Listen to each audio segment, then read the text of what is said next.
Hello students, कैसे हैं आप लोग? बढ़िया। चलिए, तो आज हम बात करेंगे अगले मॉड्यूल के बारे में, यानी मॉड्यूल नंबर 3 कंप्लीट हो चुका है। ये आपका मॉड्यूल नंबर 4। तो अब तक हमने इस चैप्टर में क्या पढ़ा उसको 2 मिनट में रिवाइज करा देता हूं। उसके बाद आगे की चर्चा करेंगे हम। आगे के जो टॉपिक हैं, मानव के उत्सर्जन तंत्र में, यानी उत्सर्जी पदार्थ क्या होते हैं, उत्सर्जी अंग क्या है, उत्सर्जन तंत्र क्या है, ठीक है, उत्सर्जन तंत्र में कौन कौन से अंग होते हैं, इसके बारे में हम चर्चा कर चुके हैं।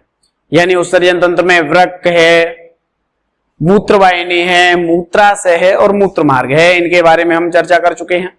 उसके बाद वृक्क की आंतरिक संरचना के बारे में चर्चा कर चुके हैं, यानी 2 भाग हैं उसके, वल्कुट और दूसरा है मध्यांश या मेड्यूला, ठीक है।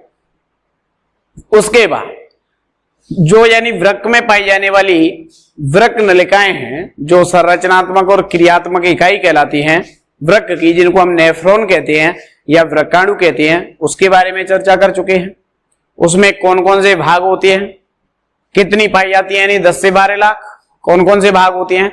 मेलपीगिकाएं, ठीक है, ग्रीवा, समीपस्थ कुंडलित नलिका, हेलने लूप, दूरस्थ कुंडलित नलिका और संग्रह नलिका। मेलपीगिकाएं क्या होती है, इसके बारे में हमने चर्चा की। मेलपीगिकाएं में बोमेन संपुट और ग्लोमेरुलस या केशिका गुच्छ, इसके बारे में चर्चा की, ठीक है। इसके भागों के बारे में हम चर्चा कर चुके हैं। इसके बाद आज हम बात करने जा रहे हैं उत्सर्जन तथा मूत्र निर्माण की क्रिया विधि के बारे में, ठीक है। यानी उत्सर्जन की क्रिया है, उत्सर्जन है, और मूत्र निर्माण की जो क्रिया विधि है उसको आज हम देखेंगे। उत्सर्जन तथा मूत्र निर्माण की क्रिया विधि,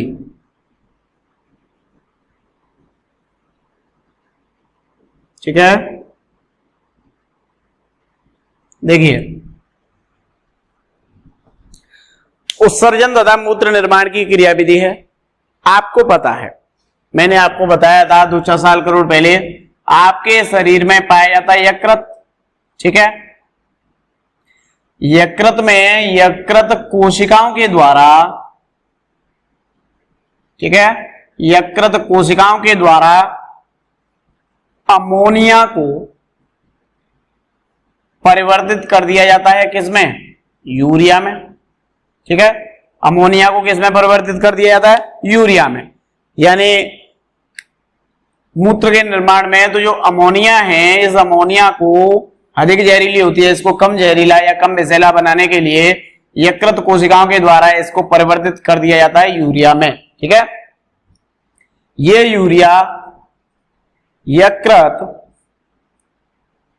शिरा के द्वारा, यकृत शिरा के द्वारा इस यूरिया को कहां पर छोड़ दिया जाता है, पश्च महाशिरा में, ठीक है। महाशिरा में पहुंच गया, ठीक है। अब महाशिरा के द्वारा अशुद्ध रक्त को ले जाया जाएगा या यूरिया युक्त रक्त को ले जाया जाएगा, ठीक है। तो ये जो यूरिया युक्त रक्त है पश्च महाशिरा में, कैसा रक्त है, यूरिया युक्त, ठीक है। यूरिया युक्त रक्त को कैसे रक्त में परिवर्तित करना है, यूरिया रहित, यूरिया युक्त रक्त को यूरिया रहित रक्त में परिवर्तित करने की जो क्रिया है वही है आपकी मूत्र निर्माण की क्रिया, यानी मूत्र निर्माण की क्रिया विधि है।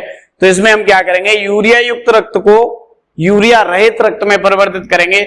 यानी कहने का मतलब इसमें से यूरिया को क्या कर लेंगे, बाहर निकाल दिया जाएगा, यूरिया को रक्त से बाहर किया जाएगा, ठीक है। तो जो मूत्र निर्माण की क्रिया है उसमें यूरिया को बाहर निकालेंगे और जल के साथ में शरीर से बाहर उत्सर्जित कर दिया जाता है, जिसे हम मूत्र कहते हैं, ठीक है। तो देखिए, तो मूत्र निर्माण है, इसमें क्या है, पश्च महाशिरा से यूरिया को रुधिर में डाला जाता है, ठीक है। अब रुधिर में डाल दिया जाता है तो इस रुधिर को यूरिया रहित करने की जो क्रिया है उसे हम कहते हैं मूत्र निर्माण, ठीक है। ये क्या कहलाएगा बेटा, मूत्र निर्माण कहलाएगा, ठीक है। तो इसमें देखिए, महाशिरा जो है वो अशुद्ध रक्त को ले जाएगी, ठीक है, ये आपको समझ में आ गया होगा। तो यूरिया युक्त रक्त है पश्च महाशिरा से आगे ले जाया जाता है, जिसे रक्त से यूरिया को बाहर करने की जो क्रिया है, यूरिया को बाहर निकालने की क्रिया है, उसे ही हम कहते हैं मूत्र निर्माण। क्या कहते हैं इसको? मूत्र निर्माण कहते हैं। ठीक है, अब मूत्र निर्माण की जो क्रिया है वो 3 चरणों में संपन्न होती है। कौन से चरण है वो देखिए। मूत्र निर्माण की क्रिया कितने चरणों में संपन्न होती है? 3 चरणों में। पहला चरण है परानिस्यंदन, ठीक है, ये पढ़ना है आपको सबसे पहले। दूसरा है वर्णात्मक पुनः अवशोषण, ठीक है, और तीसरा है श्रवण। तो ये 3 चरण पढ़ रहे हैं। मूत्र निर्माण की जो क्रिया है वो 3 चरणों में संपन्न होगी। सबसे पहला है परानिस्यंदन, फिर उसके बाद वर्णात्मक पुनः अवशोषण और तीसरा श्रवण। ठीक है, ये तीनों चरण संपन्न हो जाएंगे, मूत्र निर्माण की जो क्रिया है वो कंप्लीट हो जाएगी। ठीक है, तो सबसे पहले हम बात करते हैं परानिस्यंदन के बारे में। परानिस्यंदन क्या होता है?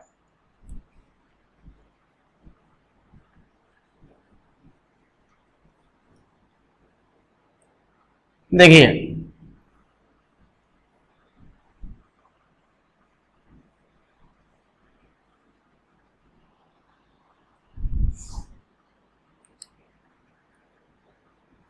पहला है परानिस्यंदन।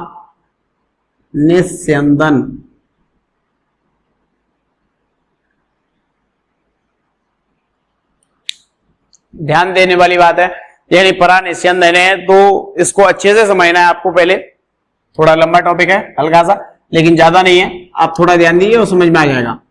तो देखिए, बोमेन संपुट,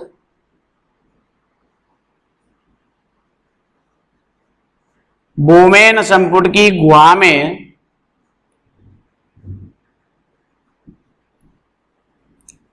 निस्यंद का छनकर आना क्या कहलाता है?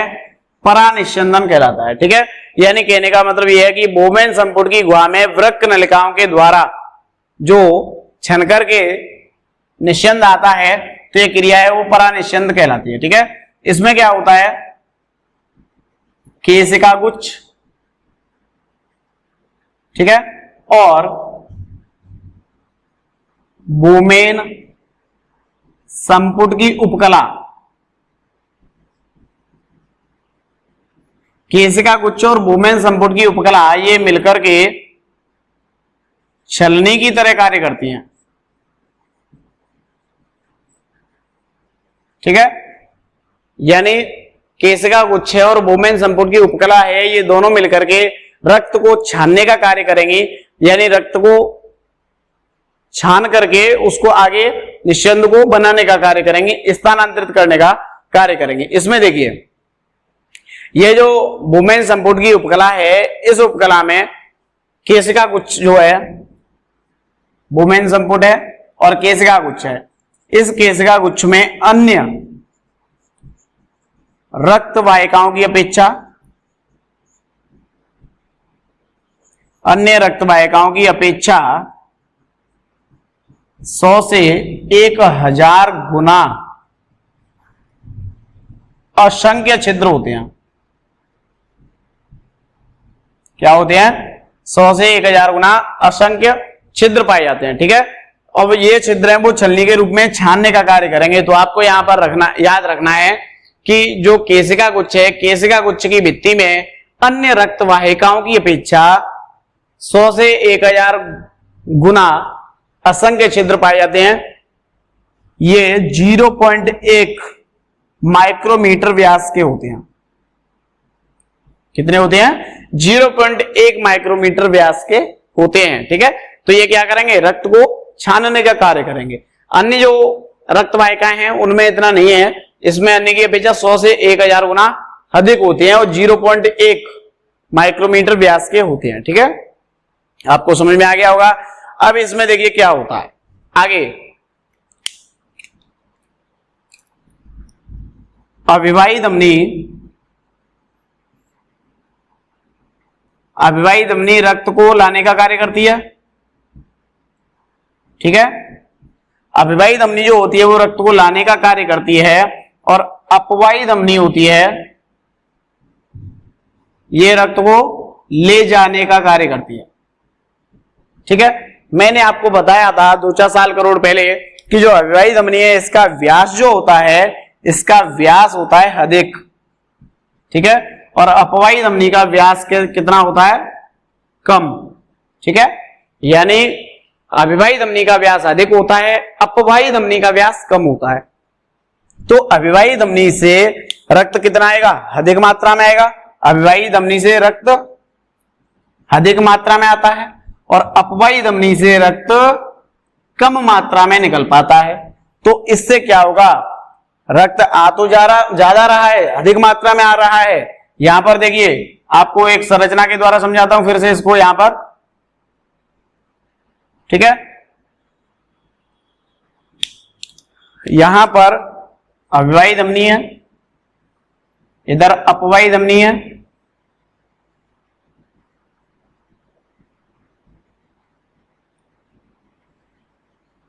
हुआ क्या, यहां पर जो रक्त है, यहां रक्त आ रहा है, इसका व्यास अधिक है अविवाही धमनी का, तो रक्त अधिक मात्रा में आ रहा है, और यहां से जो रक्त बाहर है वो बहुत कम मात्रा में जा रहा है। तो यहां पर क्या होगा, यहां पर जो दाब है, रक्त का जो दाब है वो क्या हो जाएगा, अधिक हो जाएगा। ठीक है, और ये दाब अधिक हो जाता है, इसे हम कहते हैं, इसको हम क्या कहते हैं, ग्लोमेरुलस हाइड्रोस्टैटिक प्रेशर, जीएचपी। क्या कहलाता है ये, जीएचपी कहलाता है, ग्लोमेरुलस हाइड्रोस्टैटिक प्रेशर। इसकी मात्रा होती है 70 mmHg। याद रखना है आपको, जीएचपी कितना होता है, 70 mmHg होता है। होता क्या है, यानी अविवाही धमनी से रक्त अधिक मात्रा में आता है, अपवाही धमनी से रक्त कम मात्रा में निकल पाता है, जिसके कारण केशिका गुच्छ पे रक्तदाब अधिक हो जाता है, जिसे हम ग्लोमेरुलस हाइड्रोस्टैटिक प्रेशर कहते हैं, जीएचपी कहते हैं। ये कितना होता है, 70 mmHg होता है। ठीक है, आपको यहां तक पहले रिपीट करता हूं, उसके बाद में हम आगे चर्चा करेंगे। बोमेन संपुट की गुहा में निस्यंद का छन करके आना परानिस्यंदन कहलाता है। केशिका गुच्छ और बोमेन संपुट की उपकला मिलकर के छलनी की तरह कार्य करती है। केशिका गुच्छ की भित्ति में अन्य रक्तवाहिकाओं की अपेक्षा 100 से 1000 गुना असंख्य छिद्र पाए जाते हैं। 100 से 1000 गुना असंख्य छिद्र हैं। ठीक है, इसमें 0.1 माइक्रोमीटर व्यास के छिद्र होते हैं। 0.1 माइक्रोमीटर व्यास है। रक्तवाहिका में जो अविवाही धमनी होती है, अविवाही धमनी का व्यास अधिक होता है, ये रक्त को लाने का कार्य करती है। इधर देखिए, यहां पर डायग्राम में रक्त को ला रही है, व्यास अधिक है। और अपवाही धमनी का व्यास कम होता है, ये रक्त को आगे ले जाने का कार्य करती है। अपवाही धमनी का व्यास कम होने के कारण केशिका गुच्छ पर दाब की मात्रा अधिक हो जाती है, या रक्त दाब अधिक हो जाता है, जिसे हम ग्लोमेरुलस हाइड्रोस्टैटिक प्रेशर जीएचपी कहते हैं। ठीक है, ये जो ग्लोमेरुलस हाइड्रोस्टैटिक प्रेशर है ये होता है 70 mmHg। ठीक है बेटा, 70 mmHg है। अब देखिए यहां पर क्या होता है आगे, जीएचपी होता है 70 mmHg।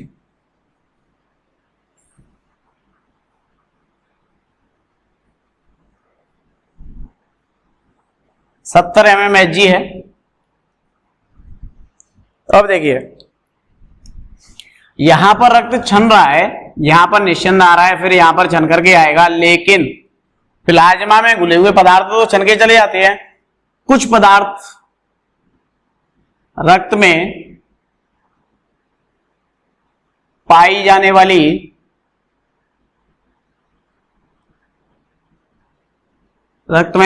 वाली प्रोटीन, ठीक है, अन्य कोलाइडी पदार्थ, अन्य कोलाइडी पदार्थ हैं, यानी रक्त में घुले हुए अन्य पदार्थ हैं जो कोलाइडी पदार्थ हैं, ये छनकर निस्यंद में नहीं आते, ठीक है, छनकर के निस्यंद में नहीं आएंगे और इनके द्वारा दाब उत्पन्न किया जाएगा। छन नहीं पा रहे हैं, उल्टा दाब लगा रहे हैं, तो इनके द्वारा जो दाब उत्पन्न किया जाता है जिसे हम कहते हैं BCOP, blood colloid osmotic pressure, ठीक है, यानी रक्त कोलाइडी परासरणी दाब। क्या कहलाता है? रक्त कोलाइडी परासरणी दाब कहलाता है। BCOP यानी ब्लड कोलॉइड ऑस्मोटिक प्रेशर कहलाता है। इसकी जो मात्रा होती है वो होती है 20 mmHg, सॉरी 30 mmHg, ठीक है। तो आपको यहां याद रखना है, अब ये दूसरा दाब आ गया, एक तो GHP था 70 mmHg था, दूसरा है GHP किसके कारण लग रहा था, यानी अभिवाही धमनी से रक्त ज्यादा जा रहा है, कम निकल पा रहा है, उसके कारण। अब यहां पर कुछ पदार्थ ऐसे हैं वो छन नहीं पाए, छन के निस्यंद में नहीं आ पाए, तो यानी रक्त में पाई जाने वाली जो प्रोटीन है वो नहीं चल पाती है। अन्य कोलाइडी पदार्थ है जो रक्त में घुले हुए हैं, तो ये छन करके निस्यंद में नहीं आ पाते हैं और इनके द्वारा विपरीत दाब उत्पन्न किया जाता है, जिसे हम ब्लड कोलॉइड ऑस्मोटिक प्रेशर या रक्त कोलाइडी परासरणी दाब कहते हैं, ठीक है। ये होता है 30 mmHg। अब देखिए जो 30 mmHg दाब है ये तो इसके द्वारा लगा, जो कोलाइडी पदार्थ छन नहीं पाए उनके द्वारा, ठीक है। अब क्या होता है कि जो छना हुआ पदार्थ यहां पर आया, संपुट में आया, गुहा में आया, ठीक है, तो यानी बोमेन संपुट, बोमेन संपुट की गुहा में जो छना हुआ तरल होता है जिसे हम निस्यंद बोलते हैं, तो इस निस्यंद के द्वारा भी दाब लगाया जाता है या दाब उत्पन्न किया जाता है। इसे हम कहते हैं निस्यंद के द्वारा उत्पन्न किया गया दाब कहलाता है संपुटीय द्रव स्थैतिक दाब, CHP, कैप्सुलर हाइड्रोस्टैटिक प्रेशर। इसे हम कहते हैं संपुटीय द्रव स्थैतिक दाब और ये भी होता है 20 mmHg, ठीक है। आपको याद रखना है, एक तो है BCOP 30 mmHg है, एक है CHP 20 mmHg है और GHP तो था ही 70 mmHg, ठीक है। तो यहां पर आपको याद रखना है। अब संपुटीय द्रव स्थैतिक दाब क्या कहलाता है, तो यानी कहने का मतलब बोमेन संपुट की गुहा में जो निस्यंद यानी छन करके आया, ठीक है, जो तरल आया उसके द्वारा अब विपरीत दाब जो उत्पन्न किया जा रहा है, छनने नहीं दे रहा है, ये छन करके नीचे आ गया। अब इसके द्वारा जो दाब लगाया जा रहा है उसे हम कहते हैं संपुटीय द्रव स्थैतिक दाब, CHP, कैप्सुलर हाइड्रोस्टैटिक प्रेशर, ठीक है। इसकी जो मात्रा है ये होता है 20 mmHg, ठीक है। तो इस प्रकार जो ग्लोमेरुलस केशिका गुच्छ है, ठीक है, तो ग्लोमेरुलस तरल पर लगभग 20 mmHg का जो दाब है वो लगता है केशिका गुच्छ पर। इतना तो ये CHP लग गया। अब होता क्या है कि जैसे मान के चलो, आपको मैं थोड़ा सा गणितीय विधि से समझा दूं। GHP जो है इसके विपरीत लगा दाब, एक तो है BCOP, ठीक है, और दूसरा कौन सा है CHP, ठीक है। अब ये जो दाब है ये लग रहे हैं यहां पर, तो GHP कितना था 70, ठीक है। अब इसमें से ये विपरीत दाब लगा, विपरीत दाब लगा रहे हैं तो विपरीत को घटाना पड़ेगा कि नहीं, तो 70 में से विपरीत लगा 30 और विपरीत लगा 20, तो यहां पर जो शेष बचा वो बचा 20 mmHg, ठीक है। यानी 70 mmHg में से विपरीत दाब लगा 30, तो कितना बचा, 30 घटा दिया तो 50, 40, और 40 में से 20 गया तो कितना बचा 20, ठीक है। तो यानी कहने का मतलब जो ग्लोमेरुलस हाइड्रोस्टैटिक प्रेशर है इसके विपरीत दाब लगता है 30 ब्लड कोलॉइड ऑस्मोटिक प्रेशर के द्वारा, BCOP का ये विपरीत है, इसको घटाएंगे हम, फिर बचेगा 40, ठीक है, 40 30 70, और फिर उसमें से ये संपुटीय द्रव स्थितिज दाब है, ये भी उसके विपरीत लगता है, तो 20 mmHg ये भी हमने हटा दिया, तो कितना बचा शेष 20 mmHg बचा। ठीक है, यानी डायरेक्ट कर सकते हैं 30 20 50 जोड़ लो, 70 में से घटा दो 20 mmHg। तो ये जो शेष 20 mmHg दाब लगता है इसे हम कहते हैं शुद्ध प्रभावी निस्यंदन दाब। क्या कहते हैं इसको? शुद्ध प्रभावी निस्यंदन दाब। ठीक है, ये कहलाता है शुद्ध प्रभावी निस्यंदन दाब। ठीक है, तो देखिए 3 दाब थे। सबसे पहला दाब ग्लोमेरुलर हाइड्रोस्टैटिक प्रेशर का क्या है? अविवाहित धमनी से रक्त अधिक मात्रा में जाता है, अपवाहित धमनी से कम निकल पाता है, जिसके कारण ग्लोमेरुलस या केशिका गुच्छ पर दाब उत्पन्न होता है, जिसे हम ग्लोमेरुलर हाइड्रोस्टैटिक प्रेशर या जीएचपी कहते हैं। इसकी मात्रा जो होती है वो 70 mmHg होती है। ठीक है, इसके बाद जो रक्त में कुछ घुले हुए पदार्थ हैं, प्रोटीन वगैरह है, वो निस्यंद में नहीं आ पाते हैं, उनके द्वारा जो विपरीत दाब लगता है जिसे हम ब्लड कोलॉइड ऑस्मोटिक प्रेशर बीसीओपी कहते हैं। ठीक है, रक्त कोलाइडी परासरणी दाब जिसको हिंदी में बोलते हैं, ये 30 mmHg होता है। इसके बाद बोमेन संपुट की गुहा में जो छना हुआ तरल आया उसके द्वारा भी दाब उत्पन्न किया जा रहा है, जिसे हम संपुटीय द्रव स्थैतिक दाब यानी सीएचबी कहते हैं। ये 20 mmHg होता है। ठीक है, अब इसके बाद जो बनने वाला निस्यंद है, ठीक है, संपुटीय द्रव स्थैतिक दाब के बाद तो जो ग्लोमेरुलस है, ग्लोमेरुलस तरल पर लगभग 20 mmHg का शुद्ध दाब कार्य करता है। ग्लोमेरुलस तरल पर, ठीक है, शुद्ध दाब कार्य करता है, जिसे हम कहते हैं शुद्ध प्रभावी निस्यंदन दाब। यानी शेष जो बचा हुआ दाब कार्य कर रहा है, टोटल 70 लग रहा है, उसके विपरीत लगे तो शेष 20 बचा, तो केवल शुद्ध प्रभावी निस्यंदन दाब है, ये 20 mmHg होता है। ठीक है, तो यानी कहने का मतलब ये है केशिका गुच्छ। अब यहां से आगे हम बता रहे हैं कि जो निस्यंद क्या है।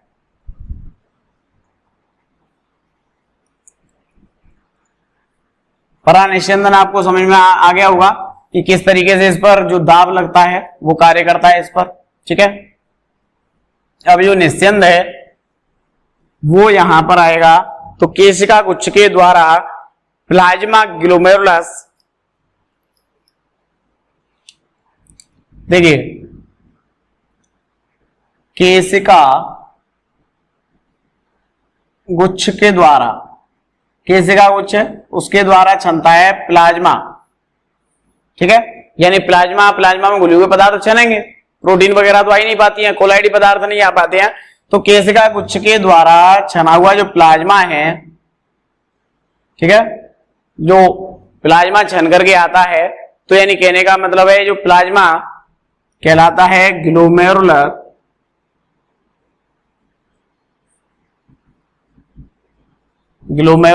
निस्यंद। ठीक है, यानी केशिका गुच्छ है या ग्लोमेरुलस है, तो केशिका गुच्छ या ग्लोमेरुलस से छना हुआ जो प्लाज्मा है, प्लाज्मा छना है, इसे हम कहते हैं ग्लोमेरुलर निस्यंद। ठीक है, तो ये ग्लोमेरुलर निस्यंद कहलाता है। ये ग्लोमेरुलर निस्यंद है वो बोमेन संपुट की गुहा में आ जाता है। कहां पर आता है? बोमेन संपुट की गुहा में। ठीक है, यानी सबसे पहले किसके द्वारा छनेगा? केशिका गुच्छ के द्वारा छनेगा। अब केशिका गुच्छ से छन जाएगा, उसके बाद में किस में आएगा? बोमेन संपुट की गुहा में आएगा। तो केशिका गुच्छ के द्वारा जो छना हुआ प्लाज्मा है उसे हम कहते हैं ग्लोमेरुलर निस्यंद, और ये ग्लोमेरुलर निस्यंद बोमेन संपुट की गुहा में आ जाता है। ठीक है, बोमेन संपुट की गुहा से फिर आगे जाएगा और बोमेन संपुट की गुहा पर विपरीत कार्य करेगा।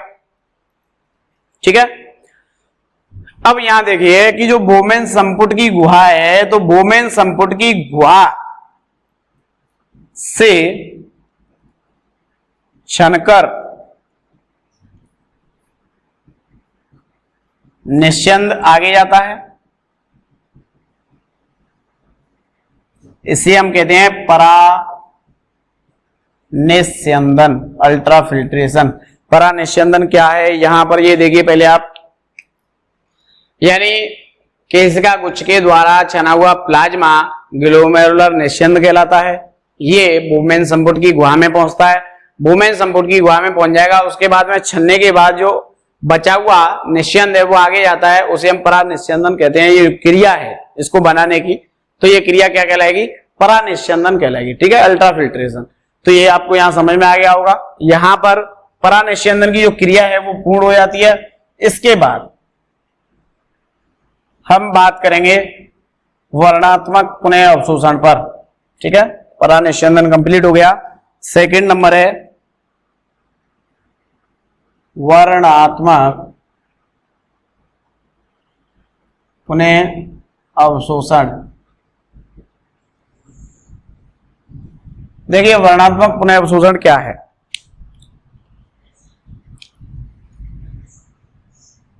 वर्णात्मक पुनः अवशोषण जो होता है तो इसमें परानिस्यंदन की क्रिया से, जो अभी अल्ट्रा फिल्ट्रेशन हुआ था, परानिस्यंदन हुआ था,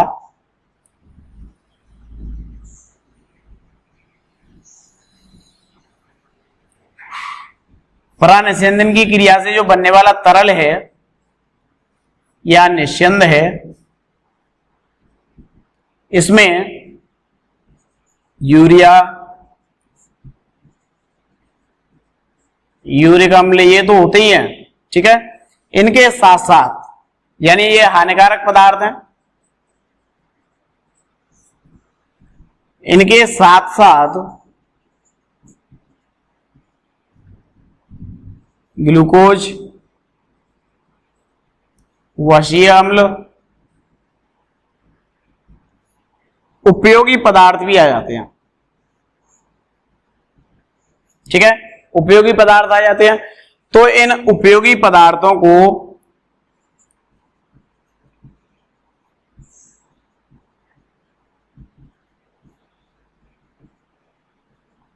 अवशोषित करने की जो क्रिया है,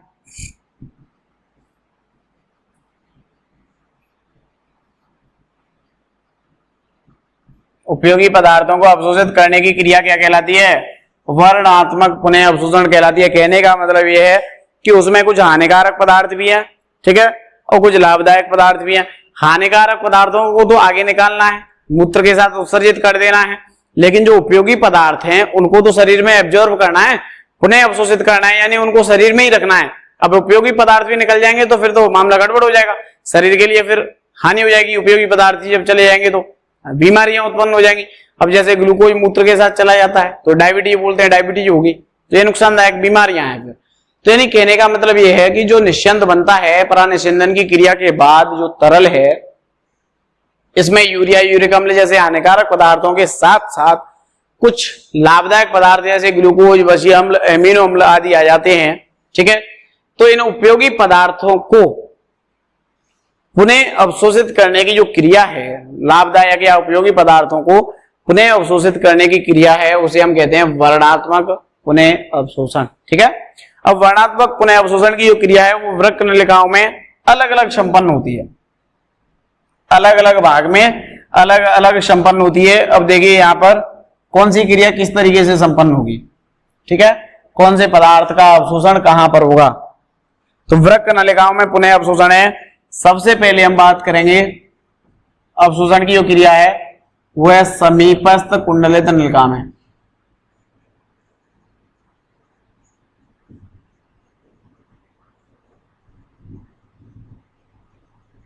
समीपस्थ कुंडलित नलिका में पुनः अवशोषण।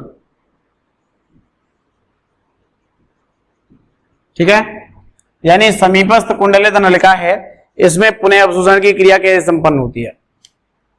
देखिए आपको पता है पीसीडी यानी समीपस्थ कुंडलित नलिका है, इसमें आंतरिक उपकला पर क्या पाए जाते हैं? सूक्ष्मांकुर पाए जाते हैं। ठीक है, और सूक्ष्मांकुर के कारण अवशोषण की सतह बढ़ जाती है। ठीक है, सूक्ष्मांकुर के कारण अवशोषण की क्रिया है, इसमें क्या होती है? अधिक होती है। ठीक है, तो यानी निस्यंद जो बना है, इस निस्यंद का 2/3 भाग, या हम बोले 60 से 80% भाग, ठीक है, 2/3 भाग या 60 से 80% भाग पुनः अवशोषित कर लिया जाता है। किसमें? पीसीटी में, यानी समीपस्थ कुंडलित नलिका में। ठीक है, तो यानी जो पीसीडी है, समीपस्थ कुंडलित नलिका है, इसकी आंतरिक उपकला पर क्या पाए जाते हैं? सूक्ष्मांकुर पाए जाते हैं। ये अवशोषण के क्षेत्र को बढ़ाने का कार्य करते हैं, अधिक कर देते हैं। ठीक है, तो जो निस्यंद बना है, ठीक है, इस निस्यंद का लगभग 60 से 80% भाग पुनः अवशोषित कर लिया जाता है, या 2/3 भाग पुनः अवशोषित कर लिया जाता है। यह क्रिया कहलाती है पुनः अवशोषण। ठीक है, इसे हम क्या कहते हैं? पुनः अवशोषण कहते हैं। अब देखिए इसमें इसके साथ साथ यानी पीसीडी से कौन कौन से पदार्थों को पुनः अवशोषित किया जाएगा, तो ये देखें, यानी एक तो जल अवशोषित होगा, ठीक है, ग्लूकोज अवशोषित होगा, अमीनो अम्ल अवशोषित होंगे, इसके साथ साथ कुछ अकार्बनिक पदार्थ होते हैं, अकार्बनिक पदार्थ हैं, सोडियम आयन है, सोडियम है, पोटेशियम है, क्लोराइड आयन है, फॉस्फेट आयन है, ठीक है, इनको और इनके साथ साथ में विटामिन, इनको पुनः अवशोषित किया जाएगा। किसमें? पीसीटी में। याद रखना है आपको, यानी जो समीपस्थ कुंडलित नलिका है, इसमें जल यानी पानी, ग्लूकोज, अमीनो अम्ल है, विटामिन है, ये उस निस्यंद में छन करके आ गए हैं और मूत्र का निर्माण होगा उससे, तो उसमें ये चले जाएंगे तो हमारे लिए हानिकारक है। कुछ अकार्बनिक पदार्थ जैसे सोडियम है, पोटेशियम है, क्लोराइड है, फॉस्फेट आयन है, ठीक है, इनको पुनः अवशोषित किया जाएगा। अब पुनः अवशोषण की जो क्रिया है, ठीक है, इसके लिए एटीपी का उपयोग किया जाता है। ठीक है, यानी एटीपी का उपयोग होगा। इन्हें पुनः अवशोषित करने के लिए ऊर्जा की आवश्यकता होगी, इसलिए जो पीसीटी है, इस पीसीटी की कोशिकाओं में, समीपस्थ कुंडलित नलिका की जो कोशिकाएं हैं, इन कोशिकाओं में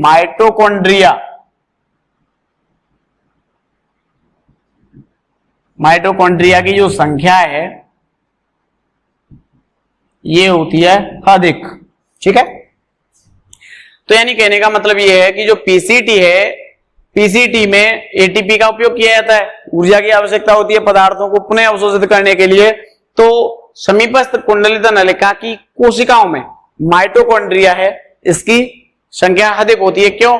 क्योंकि माइटोकॉन्ड्रिया के द्वारा ही तो एटीपी का निर्माण होता है, और एटीपी का निर्माण होगा तो यानी ऊर्जा मिलेगी, एटीपी आगे जाकर के टूट करके ऊर्जा दे देगी। ठीक है, तो इस तरीके से आपको यहां समझ में आ गया होगा कि जो पीसीटी है, सबसे ज्यादा अवशोषण की क्रिया इसी भाग में होती है, 60 से 80% होती है।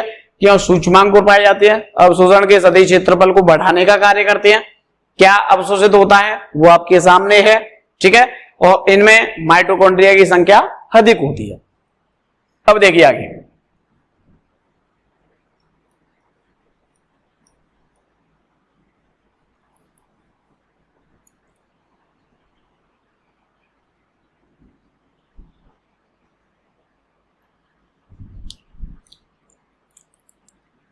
देखिए जो निस्यंद है,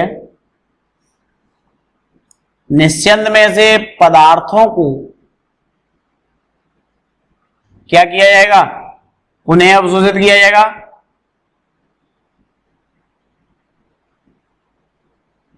तो इन पदार्थों को पुनः अवशोषित करने के लिए देहली मान की आवश्यकता होती है। किसकी आवश्यकता होती है? देहली मान की। ठीक है, अब देहली मान की आवश्यकता है, तो निस्यंद में से पदार्थों को पुनः अवशोषित करने के लिए देहली मान की आवश्यकता होती है। अब ये देहली मान, या जिसको हम बोलते हैं वृक्कीय देहली मान, होता क्या है? वृक्कीय देहली मान क्या है? तो कहने का मतलब यह है कि वृक्कीय देहली मान है, वृक्कीय देहली मान किसी पदार्थ की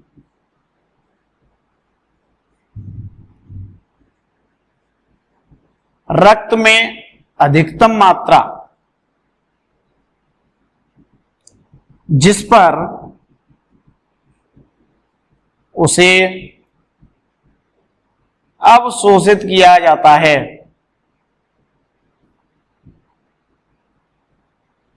ठीक है, उसे हम क्या कहते हैं, वृक्कीय देहली मान कहते हैं। यानी कहने का मतलब यह है कि किसी पदार्थ की रक्त में या रुधिर में वह अधिकतम मात्रा जिस पर उस पदार्थ को अवशोषित किया जाएगा या अवशोषित होगा, उसे हम कहते हैं वृक्कीय देहली मान। ठीक है, तो यानी यहां पर कौन से पदार्थ हैं, कुछ निम्न देहली मान वाले पदार्थ हैं। निम्न देहली मान वाले पदार्थ हैं जैसे जल, लवण। ठीक है, निम्न देहली मान का मतलब यह है कि ये जल है, लवण है, इसको क्या होगा, कम मात्रा में अवशोषित किया जाएगा। ठीक है, इसको कम मात्रा में अवशोषित किया जाएगा, इसलिए इसे कहते हैं निम्न देहली मान वाले पदार्थ। अगले हैं अदेहलीय। अदेहलीय मान वाले पदार्थ कौन कौन से हैं, यूरिया है, यूरिक अम्ल है। ठीक है, ये अदेहली मान वाले पदार्थ हैं, यानी इसको रक्त में अवशोषित नहीं किया जाएगा, यानी इन्हें पुनः अवशोषित नहीं किया जाएगा निस्यंद में से, जिन्हें हम कहते हैं अदेहली मान वाले पदार्थ। ठीक है, तो यहां पर समझ में आ गया होगा, वृक्कीय देहली मान किसी पदार्थ की रक्त में वह अधिकतम मात्रा जिस पर उसे निस्यंद में से अवशोषित किया जाता है, उसे हम वृक्कीय देहली मान कहते हैं। ठीक है, निम्न देहली मान वाले कुछ पदार्थ हैं जैसे जल, लवण, और इनको कम मात्रा में अवशोषित किया जाता है, इसलिए निम्न देहली मान वाले हैं। ठीक है, और अदेहली मान वाले पदार्थ यानी बिल्कुल ही इनको अवशोषित नहीं किया जाता है, ये कौन कौन से हैं, ये है आपका यूरिया, यूरिक अम्ल आदि। ठीक है बेटा, तो इस तरीके से अब यहां से आगे हम बात करेंगे। पीसीडी में पुनः अवशोषण पूरा हो गया। ठीक है, समीपस्थ कुंडलित नलिका में पुनः अवशोषण की क्रिया कंप्लीट हो गई। इसके बाद हम बात करने वाले हैं हेनले लूप में पुनः अवशोषण के बारे में।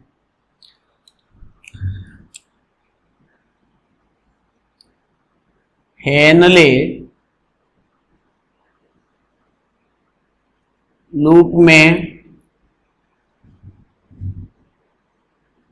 पुनः अवशोषण। देखिए, हेनले लूप में पुनः अवशोषण की क्रिया है, तो हेनले लूप की दोनों भुजाओं में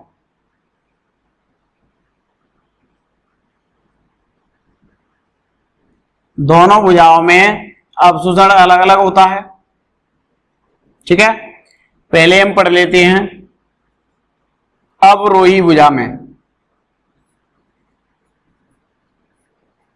अवरोही भुजा में पुनः अवशोषण, देखिए 3 बात बताऊंगा और 3 बात में कंप्लीट हो जाएगा। अवरोही भुजा में पुनः अवशोषण है, सबसे पहली बात, अवरोही भुजा की जो भित्ति है ये होती है पतली। ठीक है, पतली भित्ति है, तो ये जल के लिए होती है पारगम्य। ठीक है, और अन्य पदार्थ जैसे सोडियम पोटेशियम आयन है, क्लोराइड आयन है, इनके लिए होती है अपारगम्य।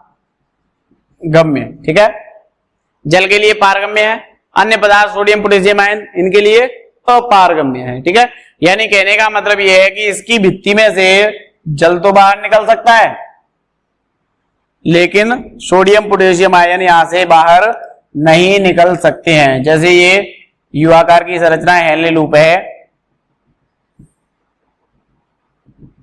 ठीक है, अब इसमें होगा क्या,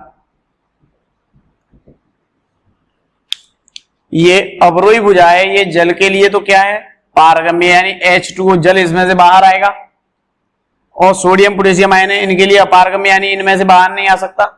ठीक है, तो जल बाहर निकलता रहेगा, इसकी भित्ति पतली है, जल बाहर निकलेगा, तो ये जो निस्यंद है ये नीचे पहुंचता पहुंचता यहां पर निस्यंद कैसा हो जाएगा, अति पराशरी। आपने केमिस्ट्री में पढ़ा होगा, निस्यंद कैसा हो जाएगा, अति पराशरी हो जाएगा, यानी कहने का मतलब है सांद्र हो जाएगा, कंसंट्रेट हो जाएगा। ठीक है, तो यानी क्यों? क्योंकि जल के अणु बाहर निकल गए, अब उसमें घुले हुए अन्य पदार्थ उतने ही है। आपने विलयन में से जल को बाहर निकाल लिया, अब पदार्थ तो ज्यादा हो गए ना, पहले ज्यादा जल था तो विलयन तनु था थोड़ा, अब उसमें से जल बाहर निकाल लिया गया, पदार्थ उतने ही हैं, तो ये नीचे आता आता यहां पर अति पराशरी हो जाता है। ठीक है, तो यानी कहने का मतलब ये है अवरोही भुजा की जो भित्ति है वो जल के लिए पारगम्य होती है, जिससे जल बाहर निकलता है। अन्य पदार्थ सोडियम पोटेशियम आयनों के लिए अपारगम्य होती है, जिससे बाहर नहीं निकल पाते हैं। तो अवरोही भुजा में निस्यंद नीचे पहुंचते पहुंचते कैसा हो जाता है? अति पराशरी हो जाता है, या सांद्र हो जाता है, या सामान्य भाषा में बोले तो गाढ़ा हो जाता है। ठीक है, इस भुजा में जो अवशोषण की क्रिया है वो होती है लगभग 35%। ठीक है, यानी अवशोषण की जो क्रिया है वो कितनी होती है? लगभग 35% होती है। तो इस तरीके से आपको याद रखना है 4 पॉइंट। ठीक है, कौन कौन से याद रखने हैं? यानी एक तो याद रखना है आपको कि ये जल के लिए पारगम्य है, अन्य पदार्थों के लिए अपारगम्य है। ठीक है, दूसरी बात 35% अवशोषण होता है। तीसरी बात निस्यंद नीचे आते आते अति पराशरी हो जाता है। ठीक है, सांद्र हो जाता है यानी गाढ़ा हो। अब हम बात कर रहे हैं अवरोही भुजा में अवशोषण की। अवरोही भुजा में हो गया। अब हम बात करेंगे दूसरा आरोही भुजा में अवशोषण। ठीक है, आरोही भुजा में जो अवशोषण है यहां पर एकदम उल्टा है, अपोजिट है। देखिए हमने उसमें बताया था वो जल के लिए पारगम्य थी, ये जल के लिए अपारगम्य है। ठीक है, क्योंकि जो आरोही भुजा है इसकी भित्ति जो होती है वो थोड़ी सी मोटी होती है। कैसी होती है भित्ति इसकी? थोड़ी सी मोटी होती है। ठीक है, मोटी भित्ति जल के लिए अपारगम्य। लेकिन यहां पर मजा आ गया। क्यों आ गया? क्योंकि जो सोडियम पोटेशियम क्लोराइड आयन है इनको मजा आया। क्यों आया? क्योंकि इनके लिए हो गई पारगम्य। ये जल से बोले कि पहले तू बाहर जा रहा था ना, अब जाके बता, अब निकल। तो जल तो बाहर नहीं निकल पा रहा, खुद जा रहे हैं, बोले कि अब हम जाएंगे। ठीक है कि नहीं? तो यहां पर क्या हुआ कि ये जो जल है H2O है ये बाहर नहीं आ सकता है। ठीक है, लेकिन यहां से सोडियम आयन क्लोराइड आयन है ये बाहर आ रहे हैं। ठीक है, यानी बाहर आ जाएंगे। अब निस्यंद ऊपर जाएगा, ऊपर जाते जाते जल तो उतना ही रहेगा, जल बाहर नहीं निकलेगा। अब सोडियम पोटेशियम आयन बाहर आ रहे हैं, यानी विलयन में से पदार्थ को बाहर निकाला जा रहा है, जल उतना ही है। तो यहां पर ऊपर आते आते, ऊपर पहुंचते पहुंचते निस्यंद कैसा हो जाएगा? तनु हो जाएगा। ठीक है, यानी पतला हो जाएगा फिर से।